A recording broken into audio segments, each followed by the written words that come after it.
Miko is finally getting a rerun in less than a week, and you might be asking yourself if she's still worth getting or not. Of course, this is different for all players because of what their account might need or just personal preferences, but I'm hoping that this video might help you decide if you should wish for her or not. Miko is best as a sub DPS and I guess can also be used as a main DPS. I tried it and it's very fun, but her normal attacks aren't really strong enough for that, and her charge attacks do good enough damage, but like for all catalysts, they take a lot of stamina, so this makes Yai as a DPS not very good. So first, I'll just give a quick overview of her kit. So her skill lets Miko place a Seisho Sakura, but I will just call them tokens because that is just easier. You can place 3 of those in total and they essentially buff each other. The more you have on the field, the higher level they are as long as they're connected, which you can see by this. It might seem difficult to place them so they are all connected at first, but it's actually pretty easy. You just might have to get used to it for a bit. Miko is very vulnerable while placing these tokens, so you might want to have a shield when you're placing those, but they are actually also pretty handy for dodging attacks sometimes. For example, if you're imprisoned by a mirror maiden, of course you can't get out and you're stuck. But with Miko, you can get out of there by using her skill, which I personally have found to be very helpful. Her tokens do AoE electro damage and they each attack opponents about every 2.5 seconds. And they stay on the field for 14 seconds. So that makes for 5 attacks each before they disappear again. But how much they attack isn't actually that big of a deal since the cooldown for one charge is only 4 seconds. So the cooldown for all 3 of them is less than the duration, which means you can just always have her tokens on field. They do have an internal cooldown, which makes that you can only do an elemental reaction with her skill every 2.5 seconds, which aligns pretty well with how the tokens attack. Also about this part, you don't have to worry because it just never happens. Since these tokens stay on field if you switch to other characters, they're of course very handy for elemental reactions, but I will go further into that a little bit later. Also, if you're asking yourself why there is a 4th level even though you can only place 3 tokens at a time, this is because of her 2nd constellation. It makes your tokens start at level 2, which means if you have 3 on the field and they're all connected to each other, they are level 4. Now her burst is one of my favorites, to be honest. The burst itself summons 1 lightning strike, which deals AoE electro damage, but that's not even the best thing. If you have any tokens on field when you do her burst, the burst will take them and use them as Tenko Thunderbolts, and they do even more AoE electro damage. So if you have 3 tokens on the field, there will be 3 Tenko Thunderbolts. Sounds pretty good, right? Also, I just find the sound of her burst very satisfying.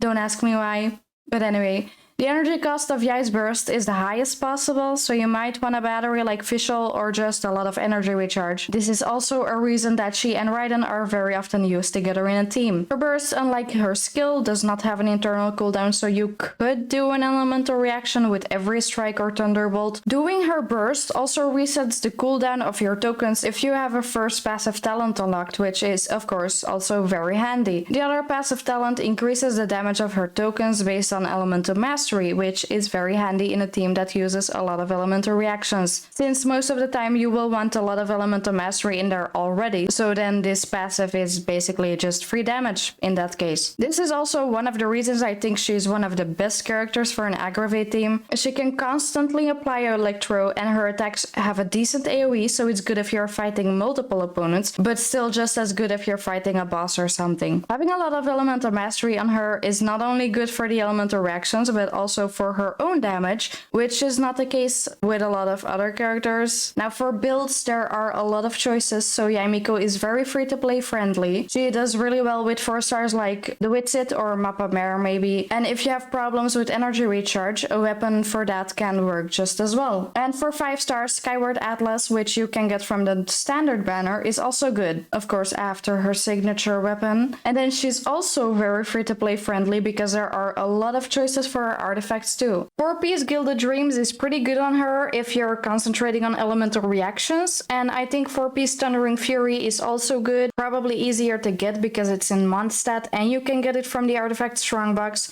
So I think overall this might be a better choice for in the beginning, just so that you have something to use while you're trying to get a good Gilded Dream set. You just won't benefit a lot from the last part of the 4-piece set, because the cooldown is already really low. If you're looking for something to just increase Miko's damage, a 2-piece Thundering Fury and 2-piece set that gives attack is also really good. If you're struggling with energy recharge, 2-piece Emblem might help, and then you can also get 4-piece Emblem if you want to concentrate most on her burst. So a lot of choices, as you can see. I think which one is best depends on what you're concentrating on and in what kind of team you want to use her. Next to that, it probably also depends on how good the stats are. Also, depending on the set you're using, you will probably want to compensate for the stats you don't get from it. For example, if you're using Thundering Fury, you will probably want to get a bit more Elemental Mastery than you would if you were using Gilded Dreams, because Gilded Dreams already gives quite a bit of Elemental Mastery. So if you're using that, you don't need as much Elemental Mastery anymore, right? I think she and Nahida would be very nice together as well, just like any Dendro character in the game right now.